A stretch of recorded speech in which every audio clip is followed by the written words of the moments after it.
الحمد للہ رب العالمین الرحمن الرحیم مالک یوم الدین وصلی اللہ تعالی علی عبد اللہ ورسولہ خاتم النبیین سیدنا و نبینا و مولانا محمد وعلی آلہ وصحبہ اجمعین۔ واجب الاحترام حاضرین مجلس،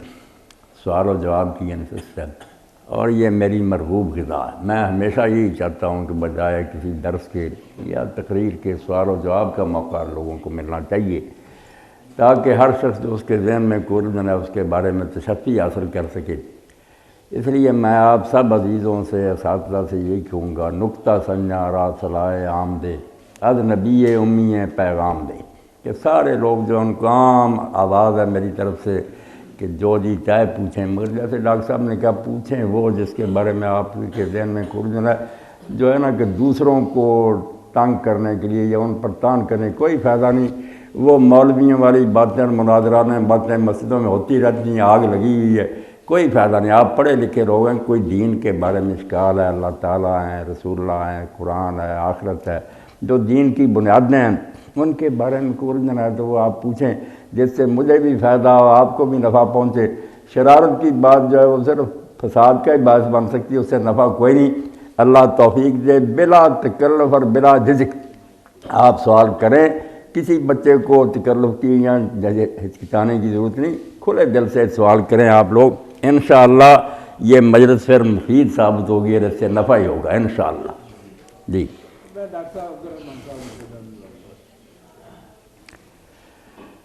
بسم اللہ الرحمن الرحیم۔ میں صبح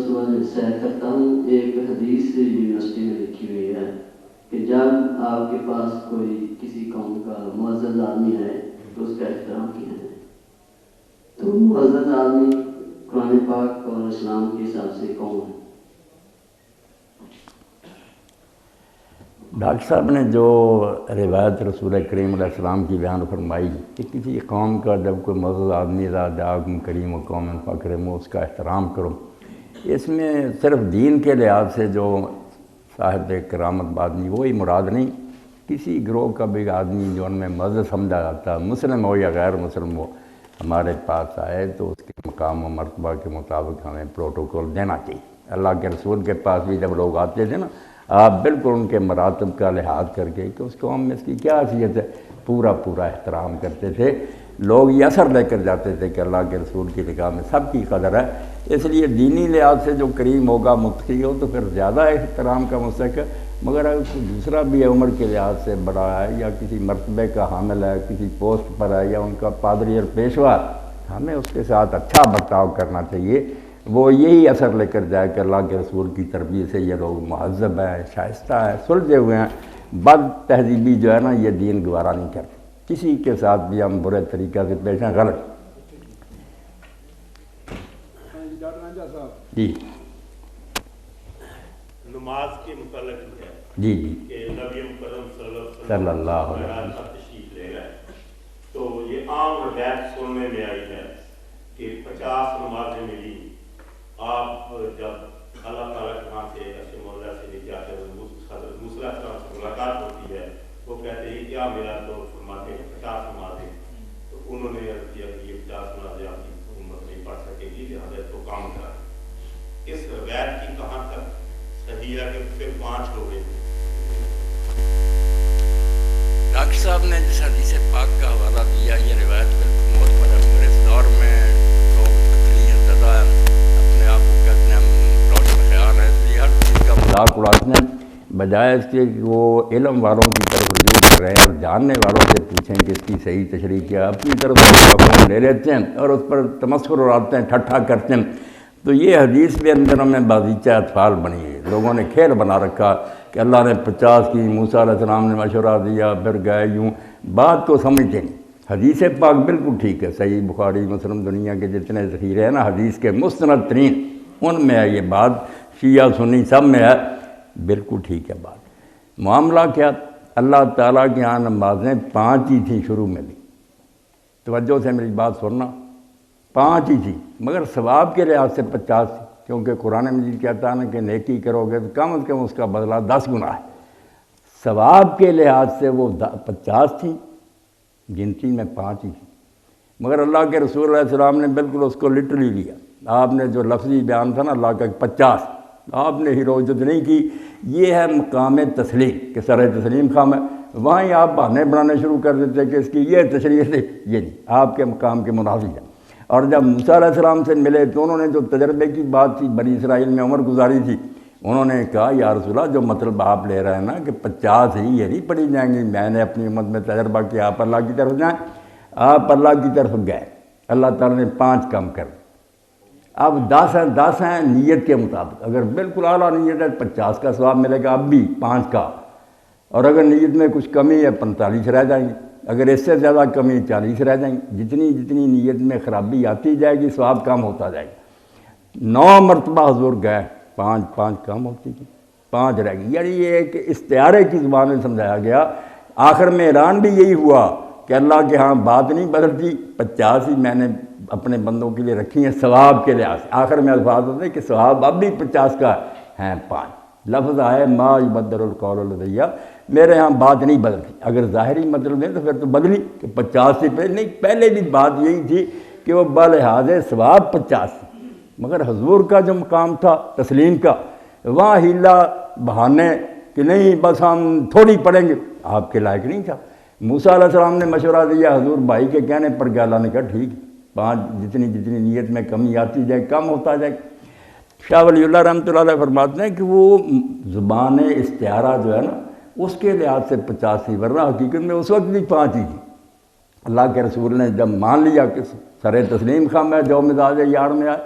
موسیٰ علیہ السلام کے کہنے پر گیا تو اللہ تعالیٰ نے قدر کی اور ساتھ ساتھ واضح کیا کہ جوں نیت میں کچھ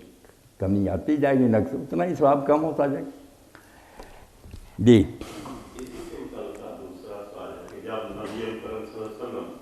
مسجد اقصیٰ کی طرف تشریف لے گیا تو اس کے میں موسیٰ علیہ السلام کا اپنی قبر میں نماز پڑھتے ہوئے دیکھا۔ پھر آسمان پر اتنی دفعہ ان سے ملے اور موسیٰ علیہ السلام نے حضرت کے پیچھے بھی، امام الانبیاء کے پیچھے بھی وہاں مسجد اقصیٰ میں نماز ادا فرمائی۔ اب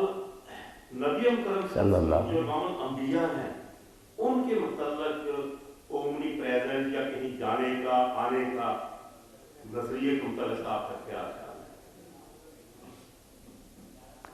نہیں، موسیٰ علیہ السلام کو بھی ڈاکٹر صاحب ایک ہی وقت میں آپ نے نہیں دیکھا کہ یہاں قبر میں ہے، یہاں مسجد میں ہے، یہاں آسمان پر، مختلف وقتوں میں۔ جیسے اب میں ملٹ ٹاؤن میں تھا، اب یہاں ہوں تو ٹائم بدل گیا نا، جب قبر میں دیکھا وہ اور وقت تھا،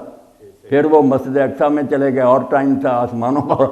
مختلف اوقات میں۔ یہ جو ہے نا کہ ایک ہی وقت میں ایک آدمی متعدد جگہوں پر ہو، مختلف وقتوں میں، مختلف وقت، لیکن جا آ تو سکتے وہ بات کرتے ہیں۔ پھر پہلے یہ بات کلیئر ہو کہ ایک تو یہ بات جو مشہور ہے کہ آپ نے مسجد اقصیٰ میں امامت کرائی انبیاء علیہ السلام، یہ بھی بات ٹھیک نہیں۔ امامت آپ نے کرائی ہے، انبیاء علیہ السلام نے آپ کے پیچھے نماز پڑھی ہے، مگر وہ کہاں پڑھی ہے یہ کوئی کلیئر بات نہیں۔ جو کہتے ہیں نا کہ جاتے وقت آپ نے پڑھائی، انبیاء علیہ السلام جمع ہو گئے، پھر امام ابن کثیر کے ذہن میں سوال پیدا ہوا، بالکل یہ سوال ویلڈ ہے کہ جب یہاں ملے، تقریریں ہوئیں، اسٹیجوں پر چڑھ کر انہوں نے اپنا تعارف کرایا، جب آسمان پر پہنچے تو پھر جبریل علیہ السلام سے پوچھنا شروع کیا کہ یہ کون ہے، یہ کون، ہر آسمان پر، تو اتنی جلدی بھول گئے۔ انہوں نے پھر جان چھڑائی کہ نہیں، واپسی پر ہوا۔ حضور جب آئے، جلوس بنتا گیا، اپنے مقاموں سے انبیاء آتے گئے، اور پھر سارے جو تھے مسجد اقصیٰ میں آپ کے پیچھے نماز پڑھ کے وہ اپنے مقاموں کی طرف تشریف لے گئے، حضور مکہ کی طرف آ گئے۔ انہوں نے اس کا حل یہ کیا کہ واپسی پر ہوا، مگر میں نے جب مزید تحقیق کی تو دیکھا کہ سرے سے ذکر ہی نہیں صحیح حدیثوں میں کہ وہ مسجد اقصیٰ میں نماز ہوئی تھی۔ اس لیے بور بیٹھتے ہیں جنہیں میں آسمان کا ذکر ہے وہ زیادہ معقول کہ سارے انبیاء کا اجتماع آسمان پر ہوا، وہاں آپ نے ان کی امامت کرائی۔ جو قبر میں دیکھا وہ دوسرا موقع کہ آپ گزرے اور آپ نے دیکھا۔ اب رہ گیا سوال آپ کا کہ آ جا سکتے ہیں، کوئی بندش نہیں، آنے میں اب بھی کوئی رکاوٹ نہیں، اللہ کی مرضی ہے۔ اگر کسی نبی علیہ السلام کو وہ اجازت دے، پہلے ہوں یا حضور علیہ السلام ہو اور وہ چلے جائیں وہاں، تو دین اس میں کوئی رکاوٹ نہیں ڈالتا، مگر اس کا ثبوت ہونا چاہیے۔ ہم اپنی طرف سے گڑھ لینا کہ اس محفل میں آئے ہیں تو یہ تو کوئی بات نہیں، ہمیں کو پتہ بھی ہو کہ دین کہتا ہے یا کسی نے آنکھوں سے دیکھا پھر تو بات ہے، خواہ مخواہ اگر اب ہم تصور کریں تو وہ ڈاکٹر صاحب بس ایک دل کو خوش کرنے والی بات ہے نا، پروف ہونا چاہیے، باقی رکاوٹ نہیں، بالکل کوئی رکاوٹ نہیں۔ اللہ تعالیٰ جہاں چاہے اپنے انبیاء علیہ السلام کو اجازت دے دے، اولیاء کو دے دے۔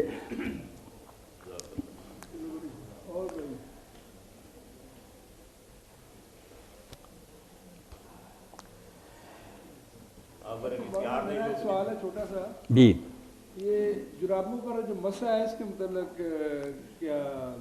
پہلے تو ڈاکٹر صاحب جیسے آپ نے فرمایا نا، آپ حج سے واپس لوٹے ہیں، انتہائی خوشی ہوئی، اللہ تعالیٰ آپ کے لیے یہ حج مبارک کرے۔ میں وہی دعا کروں گا جو حضرت عبداللہ بن عمر رضی اللہ تعالیٰ عنہ جب کسی حج کرنے والے سے ملتے تھے نا تو یہ ریکارڈ ہی ہو جانی چاہیے، پیاری دعا کہ جب ملے آپ تو اس سے کہیں بر اللہ حجہ کا وقابل نسک کا واخلف نفقت کا، اللہ تعالیٰ تیرا حج مبرور کرے جو اللہ کے ہاں قبول ہے، اور تیرے مناسک قبول فرمائے، اور جو خرچ تو نے کیا اس کے بدلے میں اللہ تعالیٰ اور دے۔ تو اللہ تعالیٰ سارے جانے والوں کا حج قبول فرمائے، جو نہیں گئے انہیں بھی موقع دے۔ واقعی حرمین کی زیارت سے بڑھ کر کوئی دولت نہیں، بندہ مومن اگر اس کے اندر ایمان کی رمق ہو نا تو وہ محسوس کرتا ہے کہ میرا اس نعمت سے محروم رہنا انتہائی خسارے کی بات ہے۔ سب سے پہلے کرنے کا کام یہی ہے کہ مکہ جانے آنے کا خرچ ہو جائے، اور تھوڑی دیر کے لیے گھر والوں کے لیے وہ خرچ چھوڑ سکتا ہے نا تو پر لگا کر اٹھ جانا چاہیے۔ حرمین کی حاضری سے محروم اگر رہے کلمہ گو آدمی تو بدبختی ہے۔ تو جو ڈاکٹر صاحب نے پوچھا جرابوں کے مسئلے کا اس بارے میں آپ سن لیں۔ دین اللہ کا آسان، الدین و یسر، حضور نے فرمایا اللہ نے دین آسان اتارا ہے۔ خود قرآن میں اللہ کہتا ہے یرید اللہ بکم الیسر، اللہ تمہارے لیے آسانیاں پسند کرتا ہے، تنگی نہیں دینا چاہتا، اس لیے نرمیاں اس نے بہت رکھی ہیں، اور وہ رخصتیں جو ہے نا بالکل کھلے دل سے قبول ان کو کرنا چاہیے، خوش ہو کر کریں کہ اللہ تیرا انعام ہے، تو نے اپنے رسول کے ذریعے ایسا آسان دین اتارا، بجائے کہ ہم یہودیوں کی طرح کریں کہ اللہ نے کہا کوئی گائے ذبح کر، کوئی گائے پکڑتے ٹھیک تھی مگر کہنے لگے کس عمر کی ہو، کس رنگ کی ہو، فلاں، اپنے لیے دین کر رہی ہے مشکل۔ اللہ نے واقعہ اسی لیے سنایا کہ مین دیکھنا نہیں کرا کرو، تو اللہ نے یہ حکم دیا کہ پاؤں ننگے ہیں تو دھو لو۔ پاؤں اگر آپ نے کسی چیز میں لپیٹے ہیں، وہ چمڑے کے ہوں، خفین موزے، کپڑے کی جرابیں ہوں، جورابین اس کو کہتے ہیں، کوئی چیز ہو نا، اللہ کہتا میں نہیں کہتا کہ اتارو۔ اگر وضو کر کے آپ نے پہنے تھے نا تو وطن میں رہتے ہوئے آپ ایک دن ایک رات اگر نہیں اتارتے تو جب وضو کا وقت آئے اوپر ہاتھ پھیر لیں، گیلی بھی نہیں کرنا، کہ زیادہ کئی لوگ نہیں مسا کرنا جانتے، اوپر نیچے پاری لگاتے، فائدہ کیا ہوا، ساری جرابیں گیلی ہو گئیں تو پہلے سے مصیبت بڑھ گئی۔ صرف انگلیوں کی لکیر، انگلیوں سے لے کر نا پنڈلی تک اس طرح ہاتھ کھینچ بس مسا ہو گیا، بالکل ایسے ہی ہے جیسے آپ نے ننگے پاؤں دھونے تھے، اتنا ہی ہے اس کا ثواب ہے۔ رسول کریم علیہ السلام سے واضح ہے۔ اب موضوع کی بات کرتے ہیں، موضوع کا لفظ تو الگ ہے، وہاں خفین جوربان الگ ہے، کہ اللہ کے رسول نے جرابوں پر بھی مسح کیا ہے، موضوع پر بھی مسح کیا، اور 14 کے قریب صحابہ ہیں جن کے نام حضرت امام ابو داؤد نے لکھے، ابن حزم نے، جو بالکل کپڑے اور دوسری اونی جرابوں پر مسح کرتے، بس وضو کر کے پہنی، کہ اس وقت جب آپ نے پہنی تھی آپ وہ وضو تھے۔ پھر جو ہے نا وطن میں ہوں تو ایک دن ایک رات، مسافر ہیں تو 3 دن 3 رات آپ کے لیے رخصت ہے، آپ ان پر مسح کر سکتے، بالکل جائز۔ اس پر پورا رسالہ علامہ جمال الدین مشکی نے المسح علی الجوربین لکھ دیا، اردو میں اب اس کا ترجمہ بھی ہو گیا، اسی پر ہے کہ دیکھ لو کتنی حدیثیں جرابوں پر مسح کی اور صحابہ نے کیا۔ ہاں ایک اور میں پوچھ لیتا ہوں، ہمارے اہل حدیث بھائی نماز تہجد کے لیے اذان دیتے ہیں، اور فجر کی اذان اور تہجد کی دونوں اذانوں میں اذانوں کو لوٹاتے بھی ہیں، تو کیا یہ آن حضرت صلی اللہ علیہ وسلم کی صلی اللہ علیہ سنت کے وسلم مطابق ہے یا صحابہ کا سنت کے مطابق ہے؟ تہجد کے لیے جو اذان ہے نا کہ لوگوں کو جگایا جائے کہ وہ تہجد کی نماز پڑھیں، یہ تو ڈاکٹر صاحب دین میں نہیں ہے، نہ اللہ کے رسول نے دی، نہ کوئی آپ کے صحابہ نے دی۔ جو اذان ہوتی تھی، اذانیں واقعی فجر کے لیے 2 ہی ہوتی تھیں، ایک عین ٹائم پر جب ہو جاتا ہے وقت، ایک اس سے پہلے تھوڑی دیر، مگر وہ تہجد کے لیے نہیں تھی، اس میں الفاظ ہیں لیرجع قائمکم، تاکہ جو تہجد پڑھ رہے ہیں ان کو ہٹا دیا جائے، ان کو اب نوٹس دے دیا جائے کہ وقت بالکل قریب ہے، اب آپ تھوڑا سا ریسٹ کر لیں، اور اگر تازہ وضو کرنا کر لیں، وَيُوقِظَ نَائِمَكُمْ، جو سوئے پڑے ان کو جگا دیا جائے کہ اب تو جماعت ہونے کا وقت آ گیا، کیونکہ دوسری اذان جو ہوتی تھی بالکل فجر طلوع ہونے پر، اس کے بعد ڈاکٹر صاحب زیادہ وقت نہیں ملتا تھا، یہ جو نا 1.5 گھنٹہ یا آدھا گھنٹہ نہیں، بس 2 سنتیں پڑھی، 50 آیتیں آدمی پڑھ سکتا تھا 10 منٹ سے، جماعت کھڑی ہو جاتی، بہت اندھیرے میں غلط لمبی ہوتی تھی، 100 کے قریب آیتیں ٹھہر ٹھہر کر، اس لیے روشنی ہو جاتی۔ تو اس لیے کہ اگر عین وقت پر بھی اذان رہتی صرف ایک ہی تو کئی لوگ جماعت سے رہ جاتے، ان کو تھوڑی دیر پہلے یہ نوٹس ہوتا تھا، اسی لیے حدیث میں آتا کہ فرق اتنا ہی تھا کہ ایک مؤذن اترتا تھا دوسرا چڑھ جاتا، کوئی زیادہ فرق نہیں تھا۔ تہجد لوگ پہلے اپنے شوق سے پڑھ رہے ہوتے، ان کے لیے آتا کہ ان کو ہٹایا جائے یہ اذان، اور چونکہ بالکل تھوڑے فاصلے سے ہوتی تھی، لوگ کئی مرتبہ رمضان شریف میں پریشان بھی ہو جاتے تھے کہ اذان ہوگی اب کھانا چھوڑ دیں۔ آپ کو پھر یہ وضاحت کرنی پڑی کہ بلال جب اذان کہے تو کھانا پینا نہ چھوڑو، وہ ابھی رات ہوتی ہے، تمہیں اطلاع دینے کے لیے وہ اذان دیتا ہے۔ جب ابن ام مکتوم اذان دے گا نابینا صحابی، وہ چونکہ جب فجر ہوتی ہے اور ہم کہتے ہیں کہ فجر ہوگی، وہ عین ٹائم پر دیتا، اس وقت کھانا پینا بند کرو۔ یہاں بھی لوگوں نے غلطی کر لی، خاص کر اہل حدیث حضرات تو بہت کرتے ہیں کہ کھانا پینا رکھا ہے پاس ہی، چائے وغیرہ دوسری اذان کے بعد پیتے کھاتے رہتے ہیں، اور کیا جتنے حضور نے کہا بلال اذان دے، بلال کی اذان تو پہلے ہوتی، اس وقت تو سحری کا وقت ہوتا تھا،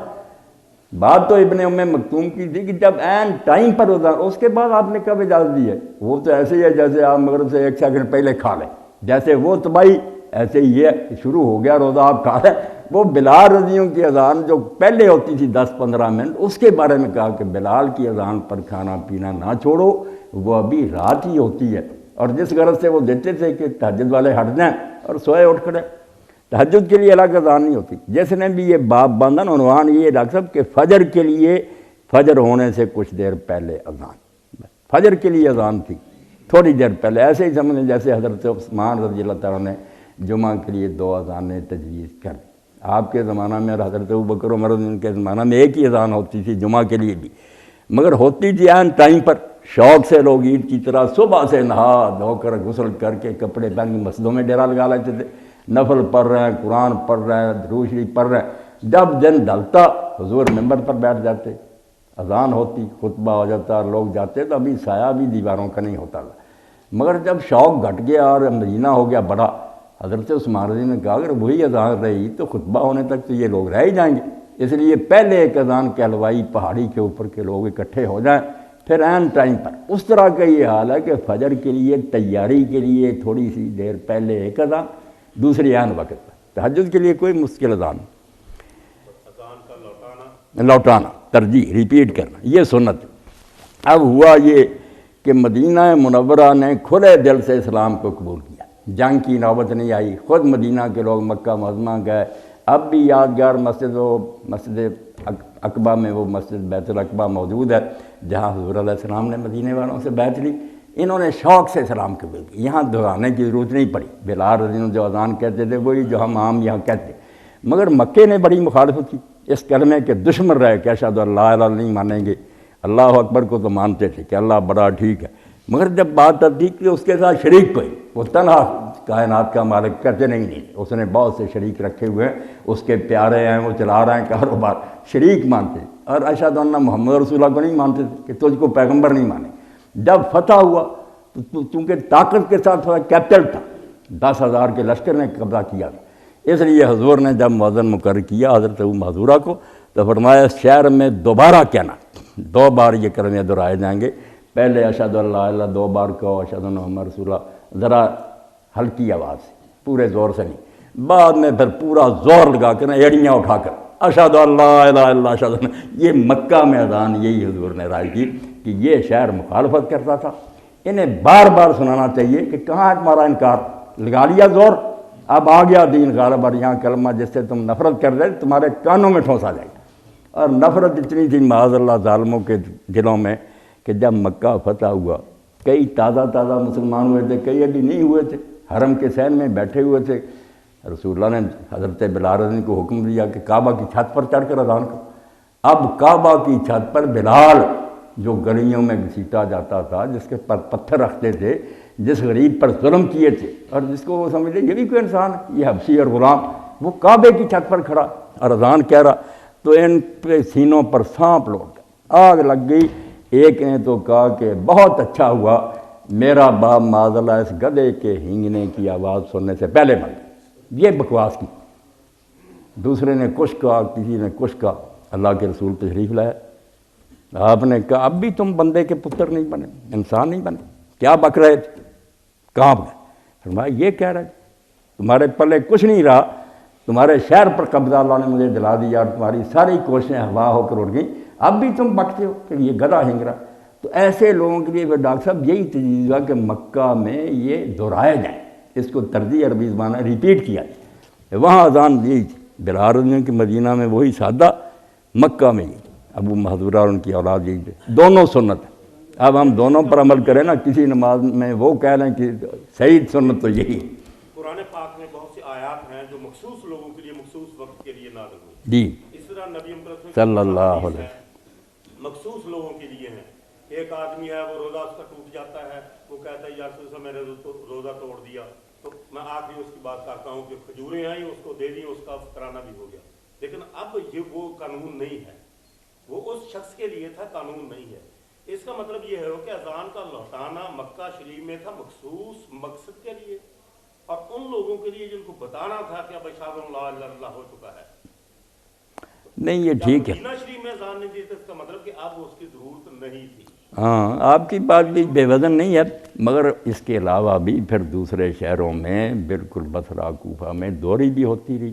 اکاری بھی ہوتی رہی. امت نے یہ مفہوم نہیں لیا کہ یہ وہاں کے لیے وہ آغاز اسی لیے. باقی وہ جو ہے نا روزہ توڑنے والی بات, وہ بھی ڈاکٹر صاحب ٹھیک نہیں کہ اسی کے لیے تھا. اب بھی اگر کوئی آدمی ایسا ہوگا نا اس کے پلے کچھ نہیں, توڑ بیٹھا, اور ہم اس کی مدد بھی کریں مگر وہ کہے میرے تو اپنے بچے مر رہے ہیں, تو حکم اب بھی اس کو ہم نہیں دیں گے کہ بس جا یار توبہ کرا, اپنے بچوں کو کھلا دے. اللہ کے رسول کا وہ نرمی والا حکم بند نہیں, حالت دیکھیں گے کہ بہانہ تو نہیں بنا رہا. اگر واقعی وہ ایسا ہی ہوا تو پھر ڈاکٹر صاحب ہم کیوں لٹھ لے کر اس کے پیچھے پڑیں گے. وہ غریب نے کہا کہ اللہ کے رسول میرے گھر سے زیادہ کون غریب ہے کہ میں یہ اس کو دیتا پھروں, میرے تو اپنے پوچھے بچے. اسی لیے آپ اتنا ہنسے کہ آپ کی داڑھیں مبارک لگی ہو, بہت آپ ہنسے کہ یار عجیب بات ہے, روزہ بھی توڑا, ہم نے پلے سے کھجوریں لی اور گھر کو لے گیا. یہ ہے آسان دین. کوئی مولوی ہوتا تو کہتا نہیں بس اب اتنے غریبوں کو کھلانا ہی پڑے گا, خواہ قرضہ لے کر دو. نہیں, اللہ کے رسول حکیم تھے, رحیم تھے, ہر شخص کو دیکھتے تھے کہ اس کے کیا حالات. جی جی فرمائیں. ہمارے اہل سنت بریلوی مسلک والے جو بھائی ہیں وہ فجر کی سنتے جب جماعت ہوتی ہے تو اس میں لمبی قرات جو ہے وہ کرتے ہیں. اس لیے کرتے ہیں کہ جو فجر کی سنتے اگر کسی کی نہیں وہ پڑھ سکے جماعت سے پہلے تو وہ پھر پڑھ لیں. تو اس سلسلے میں آپ کیا فرماتے ہیں؟ میرے بھائی ایک تو جیسے ڈاکٹر صاحب نے گزارش کی تھی میں بھی کروں, آپ بات بے شک بریلوی حضرات کی پوچھیں, وہ میرے بھائی ہیں, دوسروں کی پوچھیں, مگر یہ ٹرمیں نہ استعمال کیا کریں کہ جو بندی یہ کہتے ہیں بریلوی, یہ اس طرح کی بات نا ہمارے اس مجمع میں یا محفل میں مناسب نہیں نظر آتی. میں سمجھتا آپ سب فراخ دل لوگ ہیں, پڑھے لکھیں, بات ویسے پوچھ لیں کہ یہ بات لوگ کچھ کرتے ہیں کیا. اللہ کے رسول علیہ السلام بھی جب کہتے تھے تو آپ جانتے نا کہ لوگوں کو کیا ہو گیا, وہ ایسی باتیں نام نہیں لیتے تھے. حکمت کی بات ہے, ہم نے جوڑنا ہے ایک دوسرے, سب بھائی ہمارے. تو یہ جو ہے نا پہلی بات تو اللہ کے رسول علیہ السلام کی سنت جو ہے نا وہ ہے کہ فجر کی سنتیں آپ بہت ہلکی پڑھتے تھے. ان میں قرات لمبی نہیں ہوتی تھی. قل یا ایھا الکافرون قل هو اللہ احد, یہ آپ پڑھتے تھے ان دونوں. بلکہ حضرت عائشہ رضی اللہ عنہا فرماتی ہیں میں تو سمجھوں شاید اس میں سورہ فاتحہ بھی پڑھتے تھے, بہت ہلکی. اس طرح اس لیے لمبی جو پڑھتے ہیں نا یہ سنت کے خلاف ہے, ایسا نہیں کرنا چاہیے. ان سنتوں کو بہت جلدی پڑھنا چاہیے, چھوٹی چھوٹی صورتیں. اور یہ دو صورتیں جو ہے نا, ایک پہلی فجر کی سنتوں میں اور اسی طرح مغرب کی دو سنتوں میں بھی آپ پڑھتے جو بعد میں پڑھی جاتی ہیں نا, اور جو طواف کے بعد بھی ہم مقام ابراہیم پر پڑھتے ہیں, طواف کی رکھتے ہیں, ان میں بھی یہ اتنی اعلیٰ صورتیں توحید کی کہ ان کے مقابلہ میں قرآن میں توحید کا بیان اور کہیں ایسا مختصر اور واضح نہیں. سورہ اخلاص تو ایسی ہے کہ بالکل ہر شخص جو مذاہب سے واقف ہے, ہندوازم پڑھیں, بودھزم پڑھیں, یہودیت, عیسائی, سارے جہان کی گمراہیوں کا آپ خلاصہ نکال دیں تو یہ 4 آیتوں میں ان کا رد کر دیا گیا, ایک ایک کی جڑ پر کلہاڑا چلا دیا گیا. اسی لیے یہ اخلاص کہلاتی ہے کہ توحید کو بالکل نکھار دیتی. تو لمبی صورتیں نہیں پڑھنا چاہیے اس بہانے سے کہ لوگ مل جائیں, لوگوں کو آپ آنا چاہیے. نہیں آئے تو ان کو کہیں کہ جب جماعت کھڑی ہو گئی نا اب سنتیں نہیں پڑھنے دیں. ایک تو لمبی پڑھنا غلط, چھوٹی صورتوں سے حضور یہ رکھتے ہیں پڑھ دیں. دوسرا جو ہے کہ جماعت ہوتے ہوئے پڑھتے ہیں، یہ بالکل خلاف سنت بات، اس میں بریلوی دیوبندی کوئی بات نہیں، واضح بات ہے کہ اللہ کے رسول حجرات سے باہر تشریف لائے، بلال اقامت کہہ رہے تھے اور لوگ پہلے کی سنتیں پڑھ رہے تھے، نئے نہیں آئے تھے، پہلے کی شروع تھی۔ آپ نے فرمایا صلاۃان ہے، ایک وقت میں 2 نمازیں، ادھر جماعت کھڑی ہو گئی تم سنتے پڑھتے پھرتے، اذا اقیمت الصلاۃ فلا صلاۃ الا المکتوبہ، جب نماز کھڑی ہوگی فرضوں کے کوئی علاوہ کوئی نماز۔ اب بہانے نہیں بنانے چاہیے فلاں امام نے یہ کہا، ان کو اگر نہیں پتہ چل سکا، ہمیں تو پتہ چل گیا کہ حضور نے یہ فرمایا، اب اس کے مقابلے میں کسی کا قول نہیں سنا جائے گا۔ کوئی شخص اللہ اکبر جب تکبیر کہنے والا کہہ دے اس کے بعد سنتے نہ شروع کرے، بلکہ حضرت عمر رضی اللہ تعالیٰ عنہ کے صاحبزادے عبداللہ تو ہاتھ کھول دیتے، پہلے سے کوئی پڑھ رہا تکبیر ہو رہی وہ جا کر ہاتھ کھول دیتے، کیا کر رہا ہے، جماعت کے ساتھ فارغ ہو، جماعت کے ساتھ پڑھے۔ اب جو مصیبت ہے وہ یہ کہ چونکہ یہ فرض کر لیا کہ فجر کی نماز کے بعد وہ سنتے نہیں پڑھ سکتا، ظہر کی چھٹی کے بعد میں پڑھ سکتا ہے، یہ کہتے ہیں کہ نہیں فجر کی سنتے نہیں پڑھ سکتا، اب سورج نکلے پڑے۔ اس مصیبت سے جان چھڑانے کے لیے یہ حل نکالا کہ وہ ادھر ادھر ہو کر نہ پڑھ لے، غلط بات۔ اب کچھ کہتے ہیں کہ اللہ اکبر بھی اگر مل جائے تحیات میں پڑھ لے، کچھ کہتے ہیں نہیں ایک رکعت تو پوری ملنی چاہیے دوسری، یہ سارے اپنی طرف سے قیاس اور اندازے۔ حضور کا واضح حکم ہے کہ جب اقامت ہو جائے تو کوئی نماز نہیں سوائے فرض ہوگی۔ رہ گئی بعد کی بات، بھائی جب آپ کے سامنے ایک شخص نے اٹھ کر نماز کے بعد 2 رکعتیں پڑھی اور اللہ کے رسول علیہ السلام نے فرمایا کہ فجر کی نماز تو 2 ہی رکھتے ہیں، یہ تم کیا پڑھ رہے؟ اس نے کہا اللہ کے رسول پہلی 2 رکعتیں جو تھیں وہ میں نہیں پڑھ سکا، جماعت میں شامل ہو گیا تو وہ ہے۔ فرمایا فرائض، اگر وہی 2 رکھتے ہیں تو پھر کوئی بات نہیں، عام نفر نہیں تم اس وقت پڑھ سکتے۔ اگر وہ پہلے چھوٹی ہوئی رکھتے یعنی سارے مسئلے الٹ دیے، بکرا الٹا لٹا دیا، نہیں ہونا چاہیے۔ سنتیں مختصر پڑھیں، جماعت ہو رہی ہے آیا وہ نہ پڑھے، جماعت کے ساتھ شامل ہو اٹھ کر بعد میں پڑھے، صحیح مسئلہ جو ہے وہی۔ اچھا مولانا جی فرمائیں فرمائیں۔ یہ ہے کہ یہ حج کے دوران اور عمرہ کے لیے جب خواتین جاتی ہیں تو وہ ڈاکٹر کے پاس آتی ہیں کہ ہم نے حج یا عمرہ ادا کرنا ہے، ہمیں کوئی ایسی دوائی تجویز کر دیں جس سے ہم کھاتی رہیں، وہ جو ان کا پیریڈس کا پرابلم ہے وہ پوسٹ پون ہو جائے تاکہ ان کے اس ڈے کے درمیان ان کو اس مسئلے میں سے گزرنا نہ پڑے۔ تو اس کے لیے پریکٹس یہ ہے کہ ہم لوگ ان کو دوائی ایڈوائز کرتے ہیں، جب وہ اس کام سے فارغ ہو کے واپس آ جاتی ہیں تو آٹومیٹکلی دوا چھوڑ دیتی ہیں۔ پچھلے دنوں میں یہاں پہ ہمارے شہر میں بھی کچھ عالمہ نے یہ کہنا شروع کیا ہے کہ یہ دوائی کھانا آرٹیفیشل طریقے سے اس چیز کو روکنا یہ جائز نہیں ہے، نہ تو یہ عورتوں کو استعمال کرنا چاہیے اور نہ ڈاکٹروں کو یہ تجویز کرنی چاہیے۔ حالانکہ میرا خیال ہے کہ بڑا مشکل ہو جاتا ہے کہ اس طرح ایک بندہ ارینج کر کے ایک لمیٹڈ ٹائم کے لیے جائے اور وہاں پہ یہ مشکل ہو جائے، تو تھوڑی سی رات نہیں کریں کہ اس موقع پہ ہمیں کس طرح کی پالیسی رکھنی چاہیے، کیا ہمیں دوائی باقی تجویز کرنی چاہیے یا پھر جس طرح ان کا اسکول آف تھاٹ ہے جس کی ہمیں سمجھ نہیں آئی کہ وہ کس بنیاد پہ یہ کہتی ہیں کہ یہ جائز نہیں ہے، یہ کائنڈ رہے گا تھوڑا سا۔ جی ڈاکٹر صاحب کا سوال بہت عملی ہے، کیونکہ عورتیں جاتی ہیں، یہ ان کے لیے ایک طبی بات ہے کہ یہ دن آ جاتے ہیں تو پھر پریشانی بھی ہوتی ہے، اس لیے یہ جو کسی عالمہ نے کہا کہ یہ ناجائز اور حرام ہے، یہ غلط بات ہے، ناجائز کوئی نہیں۔ یہ تو سعید ابن منصور اپنی سنن میں نقل کرتے ہیں نا کہ حضرت عبداللہ بن عمر رضی اللہ عنہ سے عورتوں نے کہا کہ ہم ایسی حالت میں کیا کریں جب دن آ جاتے ہیں، تو اس زمانہ میں اب تو علاج بہت آگے بڑھ گیا، انہوں نے کہا پیلو کا درخت جو ہے نا اس کے پتے رگڑ کر اس کا پانی نکال کر پی لو، حیض رک جائے گا۔ حیض کو روکنے کی تدبیر انہوں نے زمانے میں بتائی، حرام نہیں کہنا چاہیے، نہ ناجائز، اگر اس طرح کام چلتا تو چلا لیں، باقی پریشان ہونے کی ضرورت نہیں۔ اگر عورتیں نماز چھوڑ دیتی ہیں اور بعد میں اس کی قضا بھی نہیں تو ان کا ثواب کم تو نہیں ہوتا، بغیر کچھ کیے ہی ان کو ہمارے برابر ہی ثواب ملتا ہے۔ اللہ کے رسول نے فرمایا کہ عائشہ رونے کی کیا بات ہے، یہ تمہارے لیے ایک طبی بات ہے، مرد پڑھتے رہیں گے تم بغیر پڑھے ان دنوں کی نمازیں لے لو، اس طرح پریشان نہیں ہونا۔ اللہ کے رسول علیہ السلام کے ساتھ جو حضرت ام عائشہ رضی اللہ عنہ تھی ان کا بھی سامنے نمونہ رکھنا چاہیے نا، تاکہ بیویاں پریشان نہ آ جائیں گا پھر کیا ہوا، آپ گھر بیٹھیں اللہ اللہ کریں، مسجد میں نہ جائیں، یہ طواف عمرے نہ کریں، ثواب ملے گا۔ آپ خیمے میں گئے، عمرے کا احرام باندھا ہوا تھا تو دیکھا کہ عائشہ رضی اللہ تعالیٰ رو رہی، تو فرمایا کیا ہو گیا؟ کہ اللہ کے رسول میرے دن آ گئے۔ آپ نے فرمایا یہ رونے کی کوئی بات، ہوا کی بیٹیوں کی قسمت میں اللہ نے لکھا ساری عورتوں کو ایسا ہوتا، تم مکہ جا کر اپنے مکان پر ٹھہرو جب پاک ہو جاؤ گی نہا کر جا کر عمرہ کر لینا۔ مگر اللہ نے سارے مسئلے قیامت تک حل کرانے تھے نا، اگر وہ پاک ہو جاتی ہیں کر لیتے تو کئی بچیاں جو جاتی ہیں بالکل قریب ہی گئیں، اب وہ پاک نہیں ہوئی، ادھر حج کا دن آ گیا جانے کا، ان کو ایسا ہی ہوا کہ 4 ذی الحج کو پہنچے آپ مکہ میں مگر وہ پاک نہ ہوئی، 8 کو منا کو آپ روانہ ہو گئے، تو آپ نے فرمایا تو عمرہ چھوڑ، غسل کر کے نئے سرے سے حج کا لبیک پکار،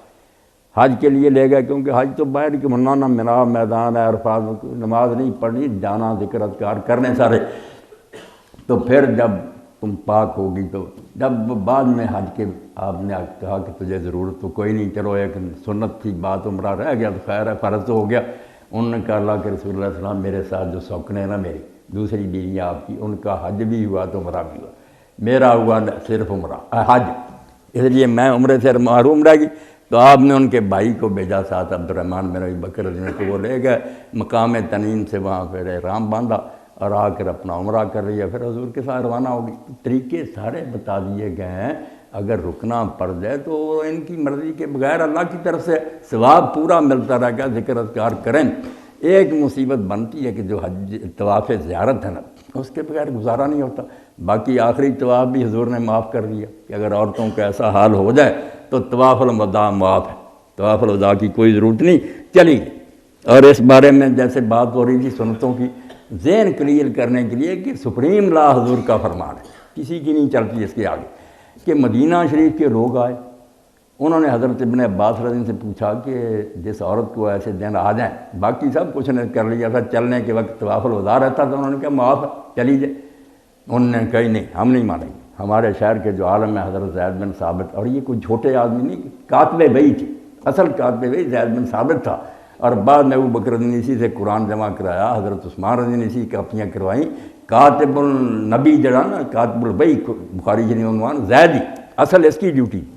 اس کا فتویٰ تھا کہ نہیں کر کے آئے رکنا پڑے۔ انہوں نے کہا یار نہ میری مانو نہ زید کی مانو، مدینہ جاؤ گے نا حضرت انس رضی اللہ عنہ کی والدہ زندہ ہیں ام سلیم، ان سے پوچھ لینا حضور نے کیا کیا، پھر مسئلہ حل ہوگا۔ جب گئے انہوں نے پوچھا تو ام سلیم نے کہا ابن عباس سچا، زید کا فتویٰ نہیں ٹھیک، حضور نے ہمیں معافی دے دی ہے کہ بغیر طواف الوداع کیے ہم آ سکتی۔ جب حضرت زید سے جا کر کہا، انہوں نے کہا اللہ اکبر، اب رسول اللہ کا فرمان آ گیا، سپریم کورٹ کی رولنگ کے بعد میں کون ہوں،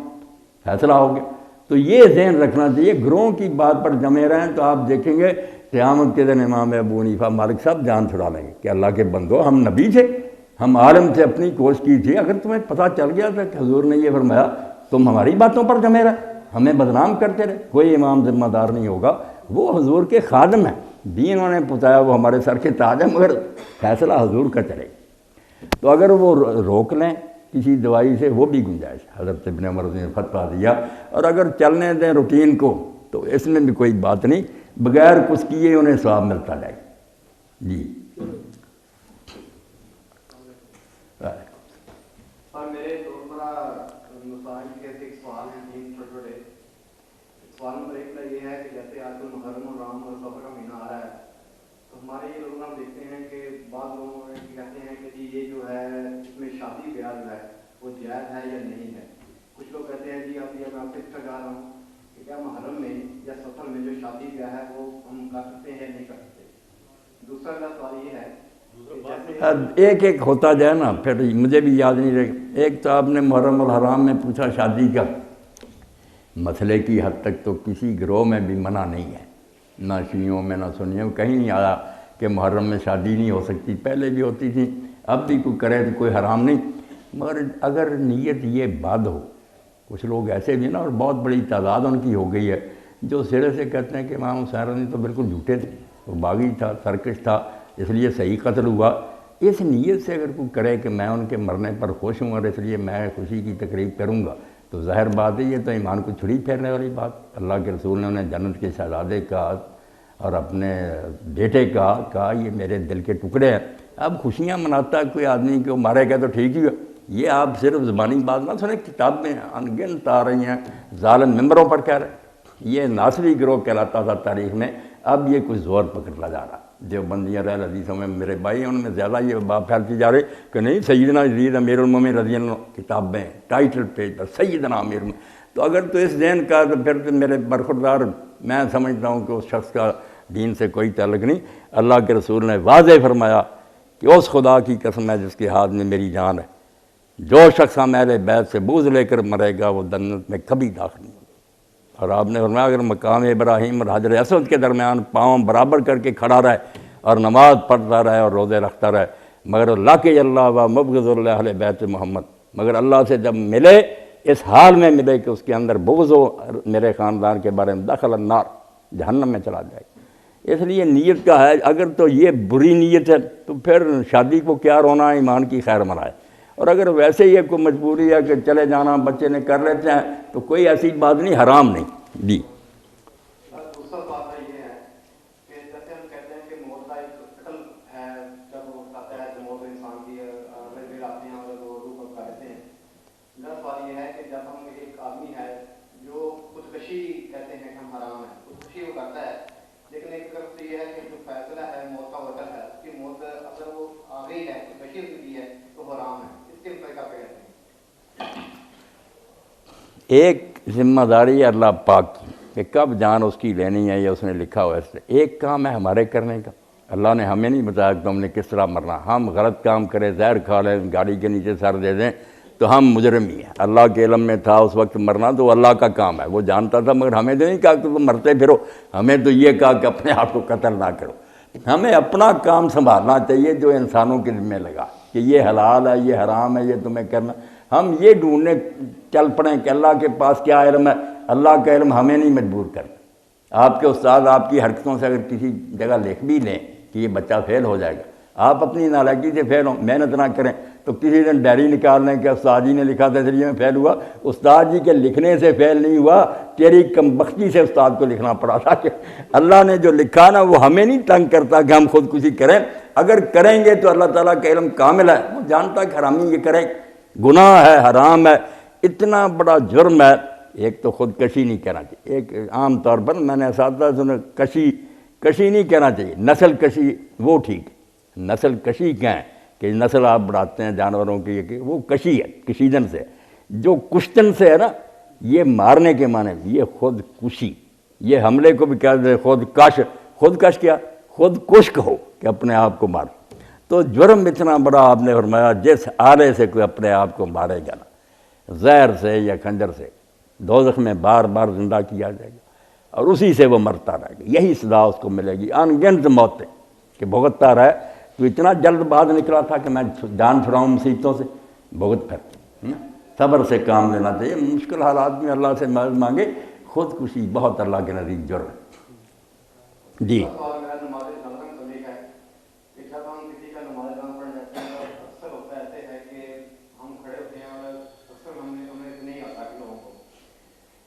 کیا جب ہم امام صاحب کو کاغذ سے سوال بتا رہے ہوتے ہیں، وہ کہتے ہیں کہ اگر اس کو یہ دعا نہیں آتی تو یہ دعا پڑھ لے یا اس طرح کر لے، تو کیا یہ نماز جنازہ متعلق؟ اور دوسرا یہ ہے کہ ہم نے دیکھا ہے کہ ہمارے مختلف لوگ ہیں ان کا طریقہ کار نماز کا مختلف ہے، تو اس کے متعلق کون سا ہے جو جائز اور زیادہ قریب ہے حضور کی سنت کے، اس کو ہم اڈاپٹ کریں؟ ہاں بہت اچھی بات ہے میرے بھائی، جنازہ تو روز سامنے آتا ہے، اس کے لیے جاننا تو چاہیے۔ حرم شریف میں تو ہر نماز کے ساتھ ہی ہوتے ہیں، طریقے مختلف سے پریشان نہیں ہونا چاہیے، اس کو دین کی وسعت سمجھنا چاہیے۔ یہ ہماری بیوقوفی کہ ہم سمجھ لیتے ہیں کہ میرے طریقے سے ذرا ہٹ کر اس نے پڑھایا، قیامت آ گئی۔ قیامت نہیں آنی چاہیے، آپ لوگوں کو علم حاصل کرنا چاہیے، ذہن کھلا کرنا چاہیے کہ خود اللہ کے رسول نے، صحابہ نے کئی طرح پڑھے ہیں جنازے، اس لیے جس طرح بھی کوئی امام پڑھا رہا نا، جیسے ابن مسعود فرماتے ہیں کبر ما کبر الامام، جب تک تیرا امام تکبیریں کہتا رہے۔ کیا ہوگا کہ ہم شیعہ حضرات کے ساتھ اگر پڑھیں گے وہ 5 تکبیریں کہیں گے، اب ہماری صحیح حدیثوں میں کئی مرتبہ صحابہ نے 5 تکبیریں کہہ دیں، لوگ بعد میں پریشان ہوئے کہ ہم تو سمجھ کے بھول گئے۔ فرمایا بھول نہیں گئے یار، تمہیں بتایا حضور یہ بھی کرتے تھے، کبھی 4 کہتے تھے کبھی 5۔ اور حضرت علی رضی اللہ کا صحیح بخاری میں کہ اگر بدری صحابی فوت ہوتا تھا 6 تکبیریں بڑھتی جاتی تھی، دعائیں ہوتی جاتی تھیں، اور عام آدمی فوت ہوتا 5، صحابہ کے علاوہ کوئی دوسرا ہوتا 4۔ اس لیے علم حاصل ہو جائے نا، تعصب ختم، تشدد کا بیڑا غرق، آدمی کا ذہن کھلا ہو جاتا، جہاں جاتا خوش کہ ایک طریقہ یار سرکار کا یہ تھا، دوسرا یہ میرے آقا کا طریقہ، خوش ہو کر پڑھتا۔ جب بے علمی ہوتی نا پھر تشدد، جہالت سے شاید جنم لیتا کہ لوگ سمجھ لیتے بس علم یہی ہے، اس کے بعد سب گمراہی ہے، اس سے بربادی ہوگی کہ یہ مسجد کے ملا حجرہ سے نکل کر باہر نہیں جاتے کہ دوسروں کی کتابیں پڑھیں اور ان کے دلائل دیکھیں کہ انہوں نے حضور سے لیا، ان کا بھی ثبوت نبی علیہ السلام سے، اس لیے پریشان ہونے کی کیا بات۔ اور دعاؤں کے بارے میں آپ حیران ہوں گے، یہ تو ہم کہتے ہیں آپ کو جنازے کی دعا یاد نہیں، میں نے احادیث میں دیکھا صحابہ کرام کے جنازے جب پہنچے کوئی دعا مقرر نہیں تھی، ان کی اپنی زبان تھی، زبان میں جو جی چاہتا تھا کہتے۔ اب دیکھیں حضرت ابوبکر صدیق رضی اللہ عنہ کی دعا چھوٹی تھی مگر ایسی ہے کہ میں سمجھتا اس کے بعد کوئی کثر ہی نہیں رہ گئی، جب وہ نماز جنازہ پڑھتے صرف اتنا کہتے تیسری تکبیر کے بعد، اللہ عبدک، یا اللہ یہ تیرا بندہ ہے، تو جو چاہے اس کے ساتھ کرے، تو مالک، ہم کیا دخل دے سکتے، بخشے عذاب دے، اسلم الاہل والآل والعشیرہ، اب اس کے گھر والے، اس کا کنبہ، اس کی سب برادری ساتھ چھوڑ گئی، کوئی حامی نہیں اس کے ساتھ، یہ تنہا تیری عدالت میں پیش ہو گیا، والذنب عظیم، اور ہم خود اقراری ہیں کہ اس کے گناہ بہت ہیں، وانت الغفور الرحیم، مگر تو بخشنے والا اور مہربان۔ دیکھیں کیسی عاجزی سے کہ بندہ ہے تیرا، جو حکم صادر ہوگا کون دخل دے سکتا، کوئی حامی بھی نہیں ساتھ، گناہ بھی بڑے ہیں، مگر تیری مغفرت اور رحمت کے سامنے کیا ہے۔ حضرت ابن عمر رضی اللہ عنہ پڑھتے اتنا کہہ دیتے اللہ بارک فیہ وصلی علیہ واغفر لہ واورد حوض رسولک سیدنا محمد، اس کو ہمارے آقا سیدنا محمد کے حوض پر پہنچا دینا، اللہ دعائیں کرتے۔ اس لیے کوئی دعا نہیں، ہم پھنس سمجھتے ہیں کہ یہ یاد کریں، یاد ہو جائیں تو اچھی ہے، آپ کی دعائیں بڑی بابرکت ہیں، وہ بھی ایک نہیں کئی ہیں، کسی جنازے میں آپ نے کوئی پڑھی، کسی نے کوئی، کھلا کام۔ اور صحابہ کے عمل سے پتہ چل گیا کہ بندوں کو چھٹی ہے کہ وہ لکھی ہوئی دعاؤں کے علاوہ بھی اگر کہنا چاہیں، میں تو کئی جنازوں پر کہتا ہوں اور اب بھی کہتا ہوں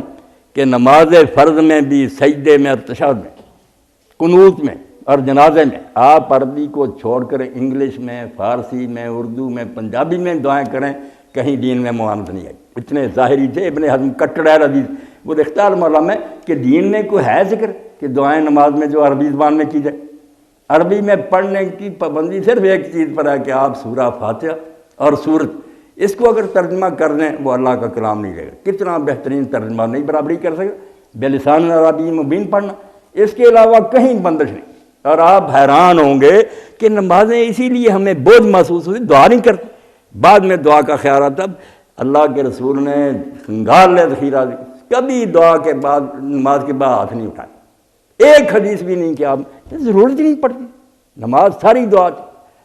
6 جگہ آپ نے نماز میں دعا کی ہے، اللہ اکبر کہتے، کبھی سبحانک اللہ، کبھی اللہم باعث بینی، کبھی وجہت دعا، آغاز میں دعا، رکوع میں جاتے تھے اس میں سبحانک اللہم ربنا وبحمدک اللہم اغفر، نمونے سیدھے کھڑے ہوئے، پھر سمع اللہ لمن ربنا اللہم طہرنی من الذنوب والخطایا، سجدے میں تو خاص آپ نے کہا، سجدے میں بندہ اپنے رب کے سب سے قریب ہوتا ہے، اب اس سے زیادہ عاجزی کیا کرے گا کہ اپنی پیشانی اس نے رکھ دی ہے زمین پر، یہ بالکل اپنی زبان میں سمجھیں کہ جیسے کسی کے پاؤں پڑ جاتا، فرمایا اس وقت پر یہی دعا، اب زور لگا دو دعا میں فکم نہیں استجاب والا، جو تم سجدے میں کرو گے گارنٹی ہے کہ قبول ہوگی۔ اور آخری تشہد میں فرمایا کہ جب درود شریف سے فارغ ہو جاؤ اب جتنی دعائیں جی چاہتا مانگ لو، سلام اس وقت کہنا جب تم سیر ہو جاؤ۔ اور اسی لیے ابن قیم نے بڑی پیاری مثال دی، کسی حاکم سے ملنے جاؤ اس وقت تو اپنا مدعا بیان نہ کرو، جب السلام علیکم کہہ کے اس وقت پھر آوازیں دیتے پھرو، نماز کے بعد ذکر کیجیے، پھر نہیں دعا کی، دعا معراج کی، آپ دنیا سے کٹ گئے تھے، اللہ اکبر کہ ہم کیا کہتے ہیں تکبیر تحریمہ کہ حرام کر دیا، نہ ادھر ادھر دیکھ سکتے ہیں نہ بول سکتے ہیں، کٹ گئے دنیا والوں۔ اور آپ سب میرے دوست بیٹھے ہیں، اگر غور کریں کہ آخر میں ہم سلام کہتے ہیں، کس کو کہتے ہیں؟ ہم یہاں تو تھے، السلام علیکم کہہ رہے ہیں، یعنی ذہن میں یہ بات بٹھائے گی کہ تم اس دنیا میں نہیں تھے، بظاہر یہاں جسم تھا تمہارا، تم یہاں کہاں تھے؟ تم تو عرش پر گئے ہوئے، معراج پر تھے، اللہ سے باتیں کر رہے تھے، فَإِنَّهُ يُنَادِي رَبَّهُ، اللہ کے رسول فرماتے ہیں جب نمازی نماز پڑھو تو اپنے رب سے راز نیاز کی باتیں کرتا، اس وقت کر لیتے باتیں۔ اب جب تم نے السلام علیکم کہہ دیا ادھر ادھر والوں کے، دوبارہ میں دنیا میں آ گیا، اور دنیا والوں کے لیے بھی کیسا پیغام، ایسا پاک کلمہ بجائے اور کسی ذکر کیا، السلام علیکم ورحمۃ اللہ۔ اب اس سے بڑی دعا دنیا کے لوگوں کے لیے ہے کہ مشرق والے بھی مغرب والے مطمئن ہو جاؤ، شمال جنوب کے، میں کسی کو نقصان نہیں پہنچاؤں گا، میری طرف سے سلامتی کا تحفہ ہے۔ اب یہ پیغام وہ بندوں کو در پھر ظلم کرتا، پھر کیا نماز اس نے پڑھی۔ تو نماز میں میرے بزرگوں دوستوں آپ دعاؤں میں لگ جائیں، جہاں جائیں نا سبحان ربی العظیم کہنے کے بعد 2-4 وہاں کر لیں، سجدے میں جائیں، آپ کو پتہ کئی لوگوں نے جب یہ شروع کی اللہ گواہ انہوں نے پڑھوں نے آ کر کہا مولانا زندگی میں اب نماز کا مزہ ہے کہ نماز تو خود ہماری اپنی ضرورت ہے، جب رٹی پڑھیں گے بٹن دبایا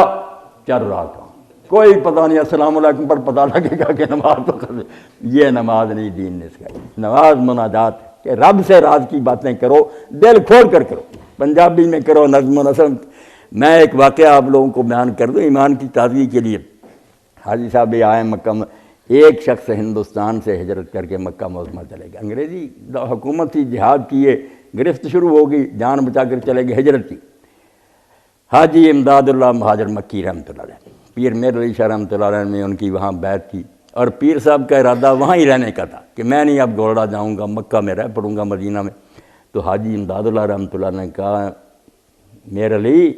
ہندوستان میں ایک فتنہ جنم لینے والا ہے اور اس کی سرکوبی کے لیے تیرا وہاں پہنچنا ضروری ہے۔ پیر صاحب آئے اور آتے ہی پتہ چل گیا کہ مرزا غلام احمد نے نبی ہونے کا دعویٰ کر دیا، اور مقابلے میں پھر اہل حدیثوں نے، دیوبندیوں نے، بریلویوں نے، شیعوں نے، سب نے لکھ کر دیا کہ ہمارے وکیل پیر میر علی ہیں، یہ اگر غلام احمد کے مقابلے میں ہار جائیں ہم سب ہار جائیں، اگر یہ جیت جائیں وہ ہمارے سب کے نمائندے تھے، احترام کرنا چاہیے۔ وہ پہلے بھی شروع بات ہوئی تھی کہ قوم کے کریم لوگوں کا احترام کرو، اس میں یہ تفریق بالکل نہیں ہونی چاہیے کہ وہ بریلوی ہیں، وہ پیر ہیں، وہ فلاں ہیں، ہمارے سب بزرگ ہیں، جس نے جو کام کیا۔ غلطیوں کی کیا بات ہے، مجھ سے بھی ہوتی ہے، علم ہی ہے نا، اللہ کے رسول کے ساتھ کون معصوم ہے، احترام کرنا چاہیے۔ تو بالکل حاجی امداد اللہ رحمۃ اللہ علیہ کے ایک ماننے والے تھے، حاجی تجمل حسین سید تھے، انہوں نے حاجی صاحب کو لکھا کہ حاجی صاحب میں نے ایک دن شافعیوں کے پیچھے فجر کی نماز پڑھی۔ اب امام شافعی رحمۃ اللہ علیہ کے ماننے والے اور امام مالک کے ماننے والے فجر کی نماز میں بالخصوص روزانہ قنوت پڑھتے ہیں، دعائیں مانگتے ہیں، جتنا جیسے گھنٹہ کرے امام، آپ بھی کوئی کرے اکیلا۔ مالکی پہلے کرتے ہیں رکوع سے جانے سے پہلے، جب سورت ختم ہوئی ہاتھ اٹھا لیے دعائیں مانگتے رہے کہ دن سٹارٹ ہو رہا رب سے مانگ لیں۔ شافعی بعد میں مانگتے ہیں، تو انہوں نے کہا میں نے شافعیوں کے ساتھ پڑھی تو امام روتا تھا، دعائیں مانگتا، مجھے تو نہیں ان کی سمجھ آتی تھی، میں ایک فارسی شعر پڑھتا رہا۔ یہ سید تجمل حسین صاحب نے لکھا کہ حاجی صاحب مجھے تو ایک شعر اس دن اتنا اچھا لگا کہ میں اتنی دیر بس روتا رہا، دہراتا رہا، اے خدائی بندہ را رسوا مکن، گر بدم من سر من پیدا مکن، اے اللہ میں تیرا بندہ ہوں، اس اپنے بندے کو میدان حشر میں ذلیل نہ کرنا، اگر میں برا بھی ہوں تو میرے چھپے ہوئے راز ننگے نہ کرنا۔ حاجی صاحب کو جب لکھ کر بھیجا انہوں نے کہا یار ہمارا تو طریقہ نہیں حنفیوں کا، مگر تو نے بہت اچھا کیا، اور اس نے لکھا کہ جو مزہ حاجی صاحب اس دن فجر میں مجھے آیا کوئی نہیں آیا۔ جب آپ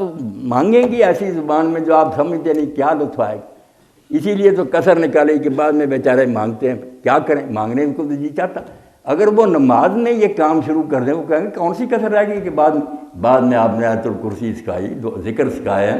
دعا نہیں سکھائی، کوئی صحیح حدیث نہیں اس کی کہ آپ نے نماز کے بعد ہاتھ اٹھایا، کثر ساری نکل جاتی۔ تو جنازے میں بھی ایسا ہی ہے، اگر آپ نہیں بھی جانتے تو کرتے جائیں اپنی زبان، اللہ اس کو بخش دینا، اس کے گناہ معاف کرنا، رحمت کرنا، اپنے نبی کے ساتھ ملا دینا، کرتے جائیں، کوئی دین میں بندش نہیں۔ بندش جو کہے گا میرے پاس لے آؤ، میں اس کو دکھاؤں گا کہ امام ابو حنیفہ کے پڑھ لے، کہاں بندش۔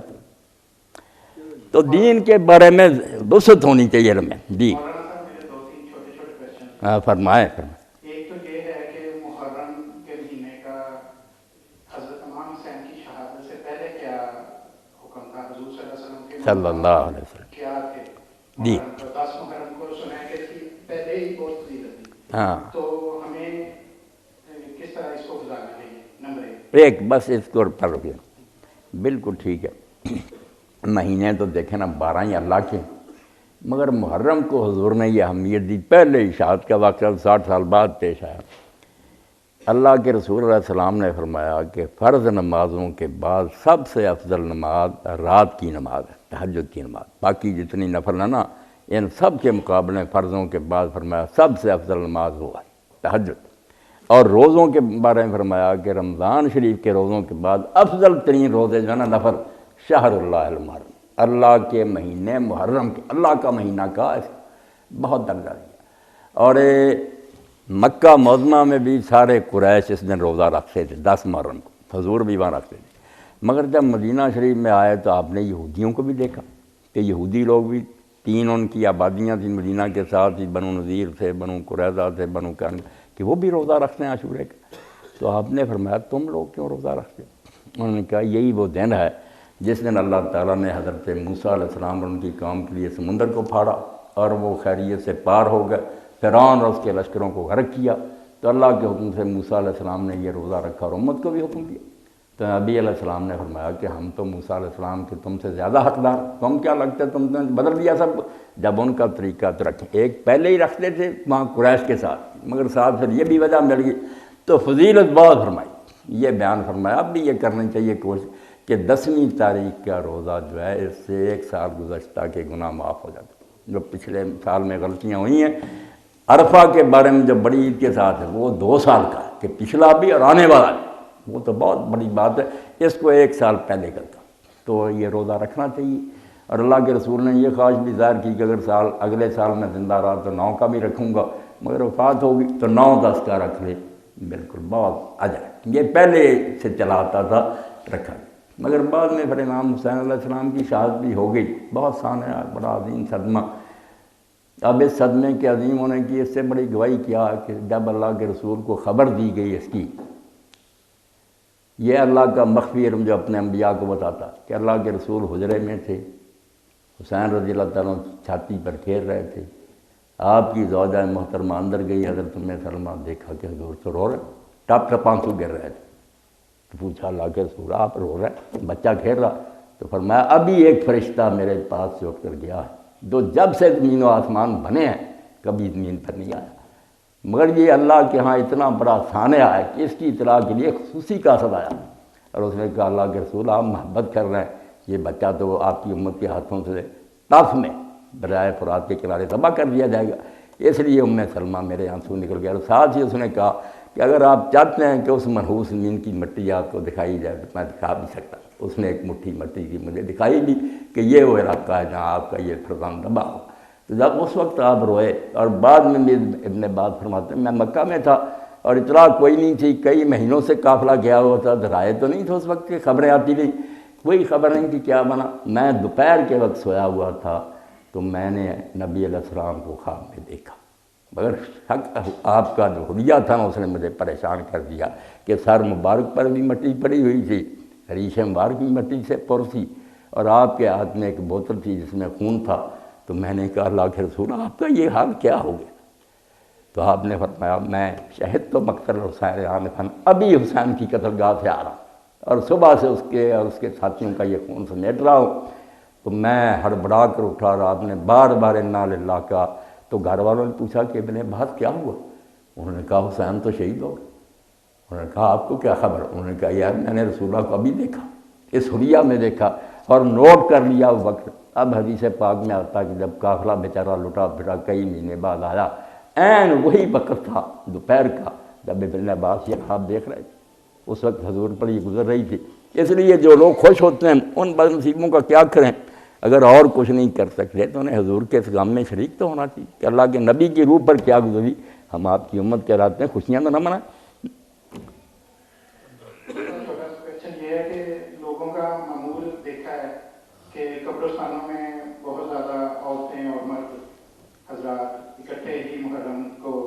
قبروں کی صفائی وغیرہ کرتے ہیں، تو کیا یہ اس طرح کرنا جائز ہے؟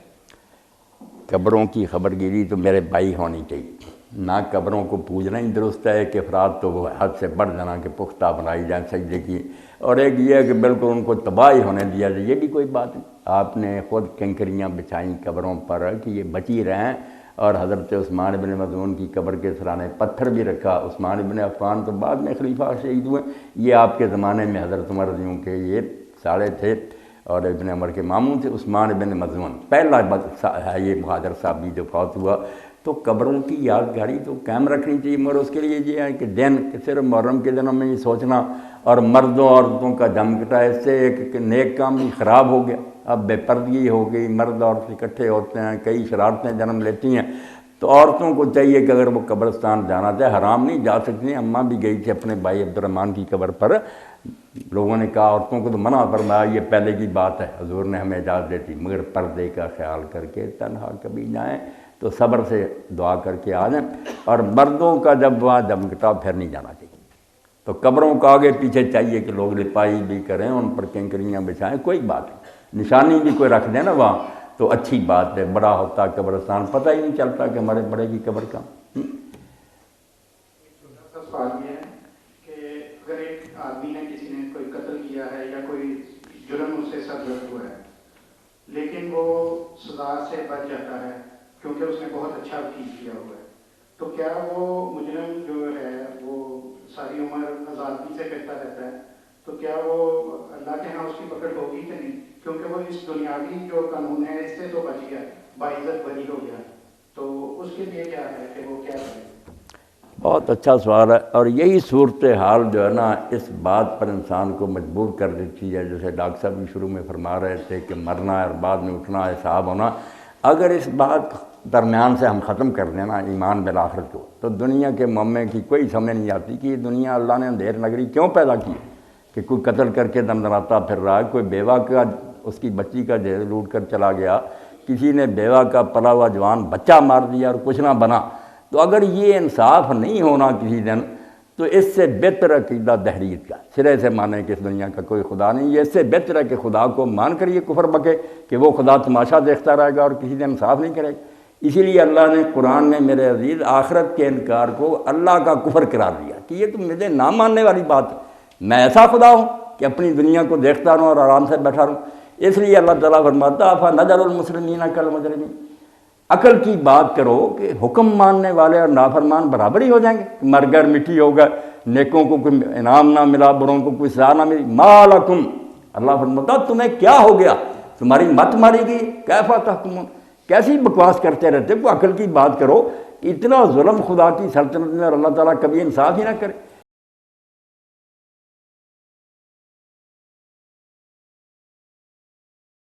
ڈاکوؤں کو بھی جب پیش آتے ہیں نا کوئی، ان کو یہ تکلیف ہوتا ہے، پھر مانتے ہیں کہ انصاف ہونا چاہیے۔ اللہ کہتا ہے جب میں یہ بات کہتا ہوں کہ انصاف ہوگا،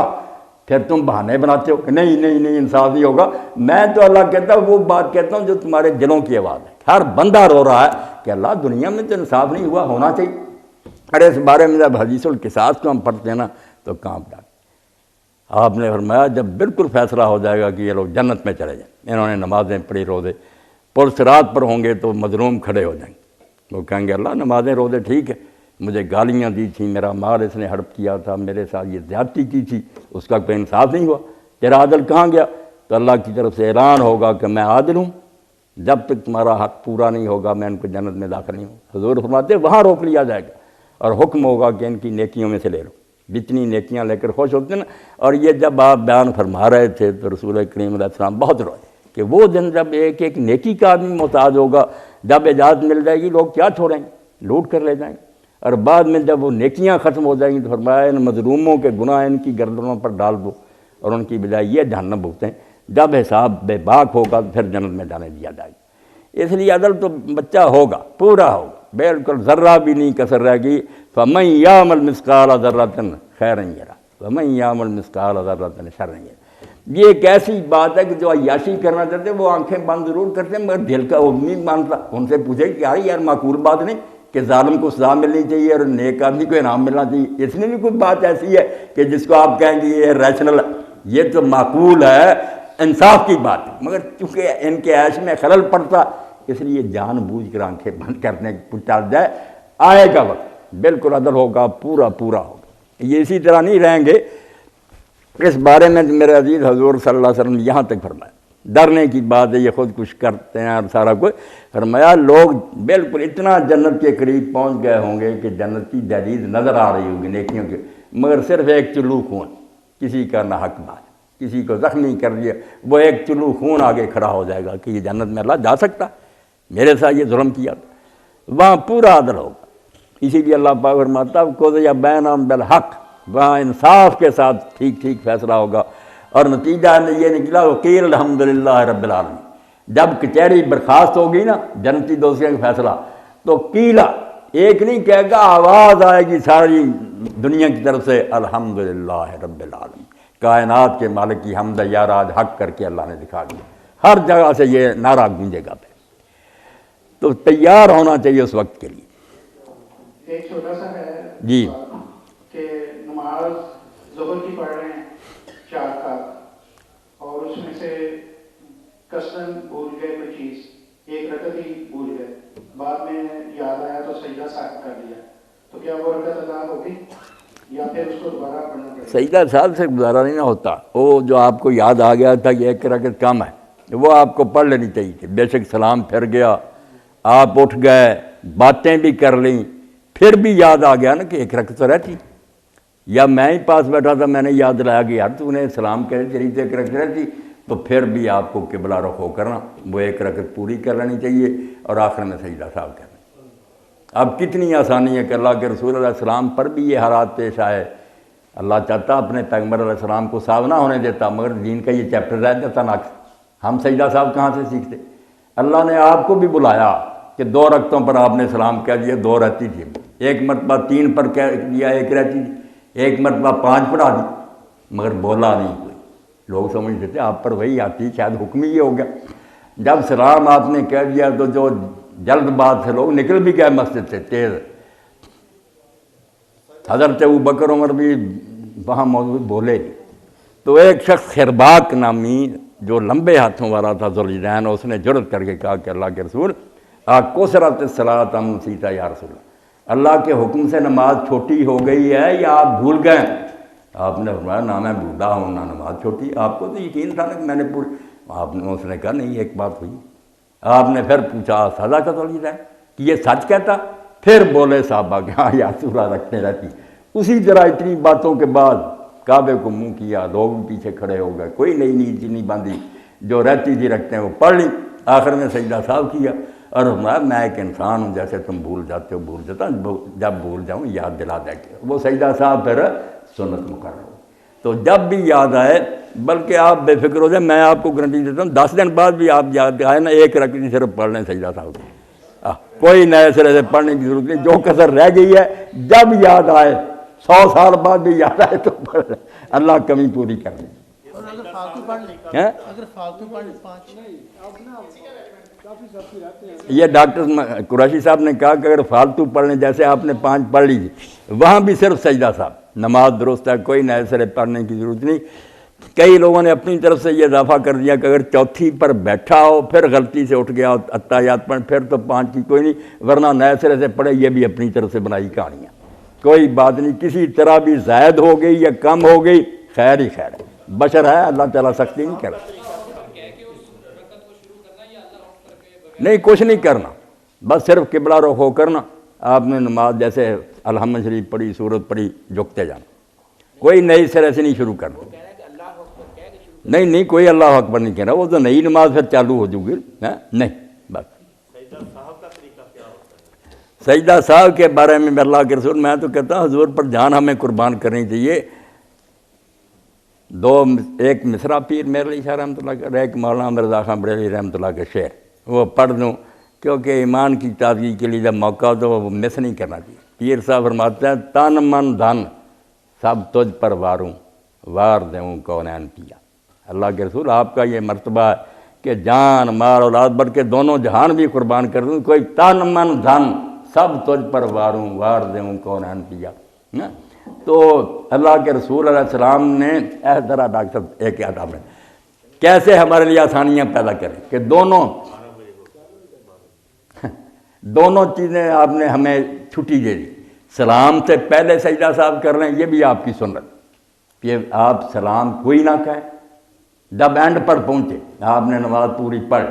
یاد رکھیں یہ درمیان میں جو حضرات کرتے ہیں نا ہمارے ساتھی کہ اب 2 بار سورت تک پڑھ کر ایک طرف سلام کہتے، پھر یہ غلط ہو گیا. وہ تو صاف تھا، یہ جان بوجھ کر آپ نے نماز کا حلیہ بگاڑ دیا کہ ابھی تو نماز رہتی آپ درمیان میں سجدے صاحب کو لگ گئے. یہ کوئی طریقہ نہیں. خدا کے لیے سارے علماء کو سمجھائے بعض آئیں، اب نماز کو اینڈ تک لے جائیں، اتحیات، درود شریف، دعائیں،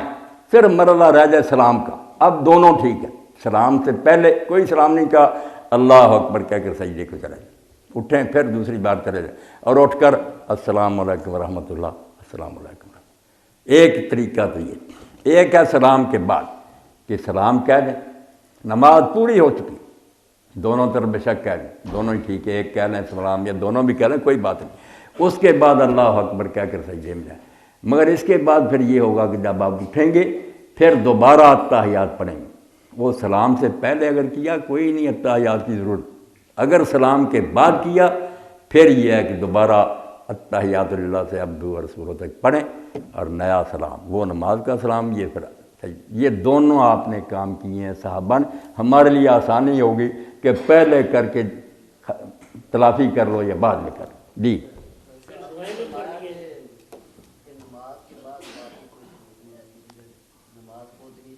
دعا تھوڑی سی ایک کنفیوژن ہوگی کہ ہم میٹرک میں ایک حدیث پڑھتے تھے دعا مخلا بادات کہ دعا بالغ کا مغز ہے۔ اب ڈاکٹر صاحب اس حدیث پر بھی بات کر لیتے ہیں، اچھا ہو گیا کہ مغز جو ہوتا ہے وہ اندر ہوتا ہے اس کے فرقے کے یا باہر ہوتا ہے؟ یہ مغز تو اندر ہوتا، یہ مغز میرے اندر ہے نا، باہر نکال کے رکھ دیا تو پھر وہ میرا مغز نہ رہا، کچھ اور ہی بن گیا۔ دعا عبادت کا مغز ہے، یہ تو آپ کی تشریح کے مطابق جیسے کہتے ہیں کہ نماز کی بات ہے اس کا مغز ہے، اس کی بات ہے، اصل میں یہ بات نہیں، اس کا نماز سے کوئی تعلق نہیں۔ یہ بتائی ہے بات آپ نے دعا کی اہمیت کہ اللہ تعالیٰ کی بندگی جتنی بھی ہے نا، حج کرتے ہیں، عمرے کرتے ہیں، نمازیں پڑھتے ہیں، ذکر اذکار، ان کا مغز کیا؟ بندے کی اصل بندگی کا پتہ کب لگتا ہے؟ جب وہ اللہ سے کچھ مانگتا ہے۔ یہ نماز کے اندر باہر کی بات نہیں، جب بھی مانگتا ہے، جو ہزاروں دعائیں حضور نے سکھائی، چلتے پھرتے بھی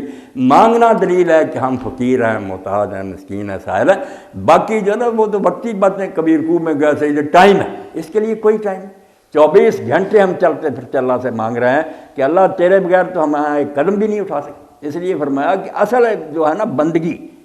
وہ دعا ہے، یہ ہر وقت ہونی چاہیے۔ اور آپ نے جو دعائیں ڈاکٹر صاحب سکھائی ہیں، اذکار مسنونہ کی کوئی کتاب اردو میں اب ترجمے ہو گئے، لے لینا،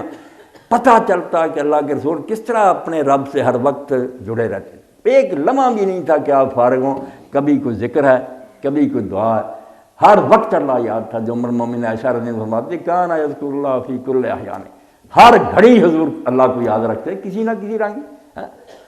سورج نکلا، آپ کہہ رہے ہیں الحمدللہ الذی قالنا یومنا ھذا ولم یہلکنا بذنب، ہم بھی سورج نکلتا دیکھتے پرواہ ہی نہیں۔ حضور جب دیکھتے کہ آج نیا ورق کھل گیا کتاب کا، فرماتے شکر ہے اس اللہ کا جس نے ہمارے گناہوں کی شامت میں ہم کو رات ہلاک نہیں کیا بلکہ ایک دن مزید زندگی کا دے دیا۔ ادھر سورج غروب ہوتا، اذان ہوتی۔ میں تو کئی مرتبہ کہتا ہوں کہ ابو الحسن ندوی رحمۃ اللہ نے غلط نہیں کہا کہ کوئی کافر ساری باتیں چھوڑے حضور کی دعائیں اور ذکر ہی پڑھ لے تو سوچ بھی نہیں سکتا کہ یہ کوئی آدمی فراڈ کر سکتا، جس کا کوئی لمحہ فتح، شکست، بیوی کے پاس جانا، کھانا، ایک منٹ بھی نہیں تھا جب تک اللہ تعالیٰ سے آپ جڑے نہیں تھے۔ اس وقت اذان شروع ہو رہی مغرب کی، آپ نے فرمایا اللہم ان ھذا اقبال لیلک و ادبار نہارک و اصوات دعاتک فاغفر،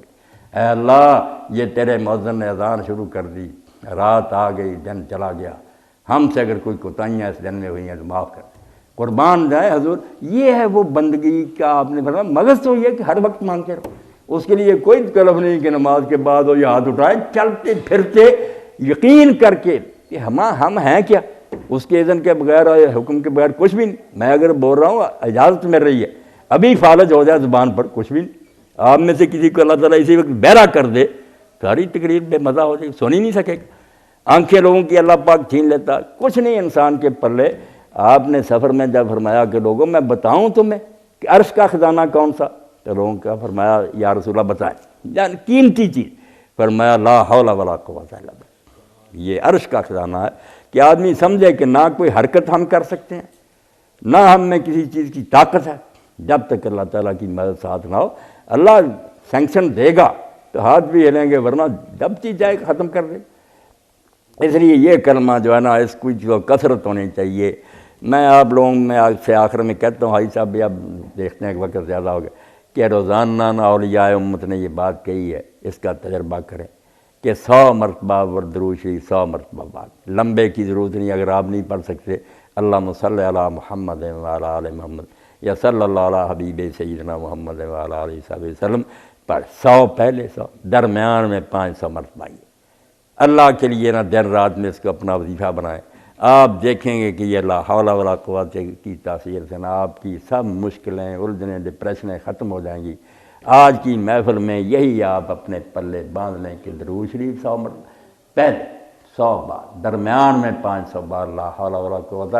یہ اپنے ذکروں میں شامل کریں۔ 24 گھنٹے چھٹی آپ، کوئی وضو کی ضرورت نہیں، کوئی ہے وضو ٹھیک ہے، ورنہ پڑھتے پھریں۔ ایک تو یہ پابندیاں جو لگا دیتے نا کہ بیٹھ کر کی جگہ پڑھنا چاہیے، باوضو پڑھنا چاہیے، اس سے بھی لوگ ذکر سے رہ گئے۔ ہر وقت آدمی باوضو نہیں ہوتا، ایسا نہیں کرنا چاہیے۔ جہاں وضو لازم تھا نماز کے لیے یا طواف کے لیے بتا دیا، باقی آپ کیوں تنگ کرتے ہیں؟ اگر باوضو ہے تو بسم اللہ، اگر نہیں بھی پڑھنے دیں۔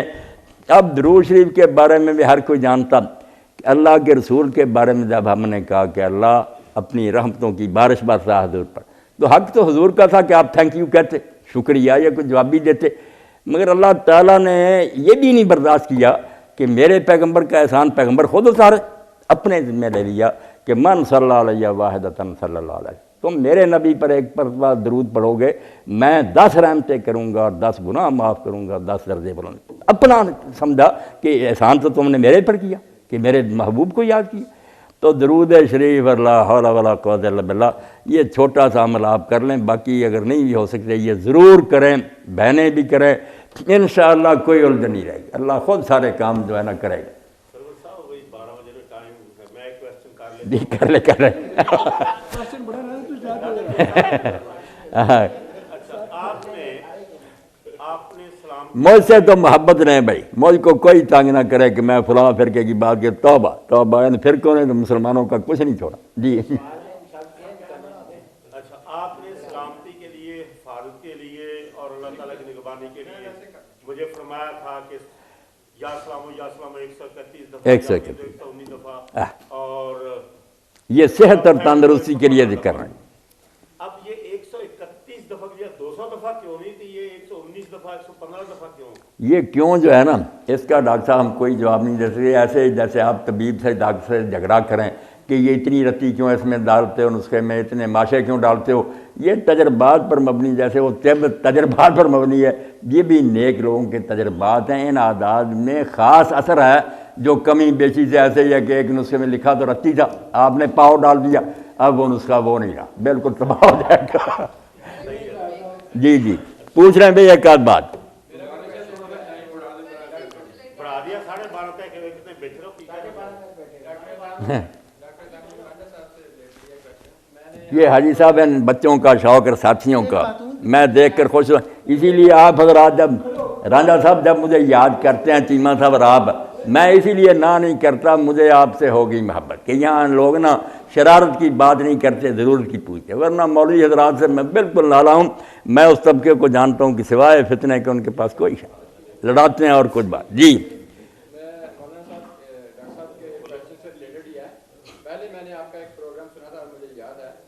آپ نے کہا تھا کہ 100 مرتبہ سے زیادہ کسی حدیث میں کوئی ذکر نہیں آیا، میں نے خود سنا ہے آپ کی بات، اور آج آپ خود ہی کہہ رہے ہیں کہ 500 مرتبہ آپ پڑھ سکتے ہیں لا حول ولا قوت الا باللہ، میں نے خود یہ سنا ہوا ہے۔ اسی محفل میں بیٹھے ہوئے آپ نے کہا تھا، کسی نے پوچھا تھا کہ ذکر، یہ فرقہ ایک نکلا ذکر کرتے ہیں، گنتے ہیں 100 دفعہ 1000 مرتبہ، اور آپ نے کہا تھا کہ 100 سے زیادہ کبھی نہیں کو پڑھتے اور کوئی آیا نہیں، کیونکہ 33 مرتبہ سبحان اللہ ہے، 33 مرتبہ الحمدللہ ہے، اور 34 مرتبہ اللہ اکبر۔ سوال میں نے سن لیا، بالکل آپ کی ٹھیک، وہ بات میں نے کہی تھی، اب بھی کہتا ہوں،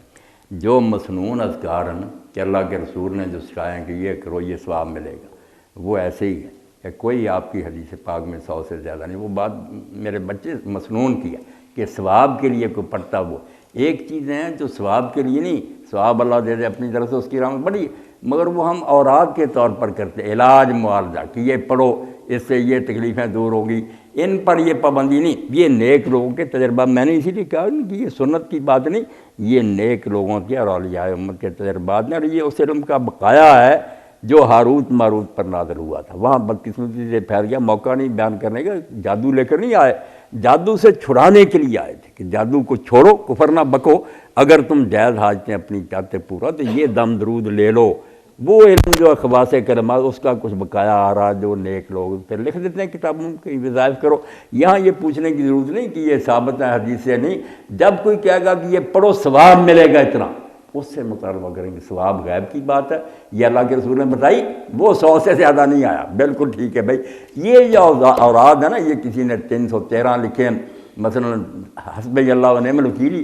یہ 313 مرتبہ پڑھنا ہے کہ دن رات میں پڑھو، وہ اس کے لیے لاہور 500 مرتبہ ہے، اور حسبنا اللہ و نعم الوکیل 100 مرتبہ۔ اور ایک بات اب ہو ہی گئی تو بتا دیں، میں نے فتاوی آن لائن پڑھی، بچیاں بھی سن رہی ہیں آپ سارے، یہ جو ہے نا سورہ طلاق، اس میں ٹکڑا ہے، ایک آیت کا آخری ٹکڑا، دوسری پوری ہے، وَمَن يَتَّقِ اللَّهَ يَجْعَل لَّهُ مَخْرَجًا وَيَرْزُقْهُ مِنْ حَيْثُ لَا يَحْتَسِبُ وَمَن يَتَوَكَّلْ عَلَى اللَّهِ فَهُوَ حَسْبُهُ إِنَّ اللَّهَ بَالِغُ أَمْرِهِ قَدْ جَعَلَ اللَّهُ لِكُلِّ شَيْءٍ قَدْرًا۔ مانا ہی پڑا کہ اللہ پر جو بھروسہ کرے کام سوارے، یہ آپ 113 بار اگر پڑھیں نا 100 مرتبہ، اور صبح شام ایک ہی مرتبہ 100، اور 3 مرتبہ پہلے درود شریف، 3 مرتبہ بعد، بالکل نیک لوگوں کی آزمائی بات ہے کہ ابھی ایک پیسہ بھی نہیں پلے، اور لوگوں نے کہا اب کیا بنے گا، ادھر سے آ گیا ادھر سے آ گیا، اللہ مشکلیں حل کرے گا، یجعل لہ مخرج، نکال دے گا اس مصیبت سے۔ 100 مرتبہ اس ٹکڑے کو پڑھنا، 3 بار درود شریف پہلے۔ تو یہ اوراد کے بارے میں وہ پابندی نہیں، وہ حدیث پاک کی بات بالکل ٹھیک ہے، اب بھی وہی ہے کہ مسنون ذکر جو ہے وہ 100 سے زیادہ نہیں ہے۔ ایک سوال بیٹی کا لے لیجیے جی آیت کریمہ کے بارے میں یا کسی بھی وظیفے کے بارے میں، مطلب جو میری نالج کے مطابق ہے، کہتے ہیں کہ مخصوص تعداد جو ہے یا کسی مخصوص ٹائمات میں پڑھنی ہے، جیسے ابھی آپ نے جی قوت کا بتایا ہے یا آیت کریمہ کے بارے میں ہے، تو وہ کسی بزرگ کی اجازت سے ہی اس کو اس طرح سے پڑھنا چاہیے، خود سے مطلب کوئی ایک ٹائم مخصوص کر کے ایک تعداد مخصوص کر کے نہیں پڑھنی چاہیے، مطلب کہیں لکھا پڑا ہے آپ نے نہیں سنا ہے اس طرح سے نہیں پڑھنا چاہیے کہ یہ ٹھیک ہے؟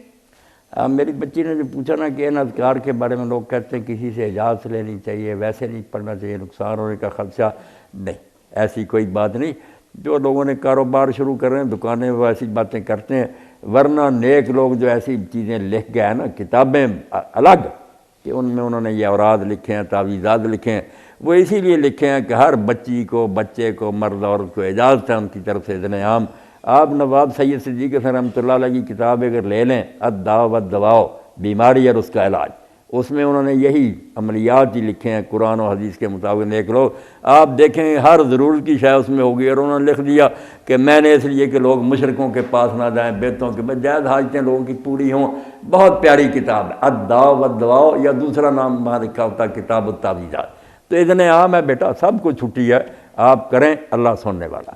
سوال ہے کہ مسلم شریف کی کتاب العلم میں یہ حدیث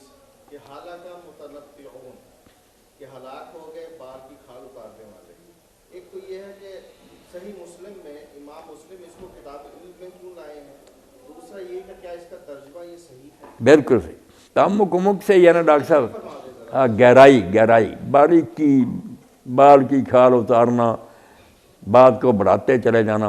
تو علم میں لانا تھا۔ علم والوں کو ہی بیماری ہوتی ہے تعمق کی، الفاظ بہت مشکل استعمال کرنے۔ اب بجائے بلاغ کے کہ آپ لوگ کچھ سمجھیں، میں علم کا مظاہرہ شروع کر دوں، فلسفے کے الفاظ، منطق کے الفاظ، وہ علم کی نمائش تو ہوگی، اس کو تعالم عربی میں کہتے ہیں، عالم بننے کی کوشش کرنا، مگر وہ فائدہ نہیں۔ انبیاء علیہ السلام نے جو دین دیا ہے، قرآن مجید کی عربی بہت سادہ، اور اگر آپ متربی اور دوسرے حماسہ پڑھیں، مشکل ترین شاعری، مگر پیغمبروں کو اللہ نے کہا ہم نے کوئی شاعری کرانی ہے کہ لوگ بجھارتے ہیں، بوجھتے پھریں، سادہ بات۔ تو تعمق جو ہے نا کہ باریک بینی لفظ اور مشکل باتیں، یہ بالکل جو عالم ایسے کرتے ہیں ان کو آپ نے ہلاک ہو گئے، یہ کوئی دین ہے؟ السلام علیکم، شکریہ مولانا صاحب۔ ایک آپ نے 2 احادیث بیان کی ہیں، میں آپ سے ان کا ریفرنس مانگنا چاہتا ہوں۔ ہاں ریفرنس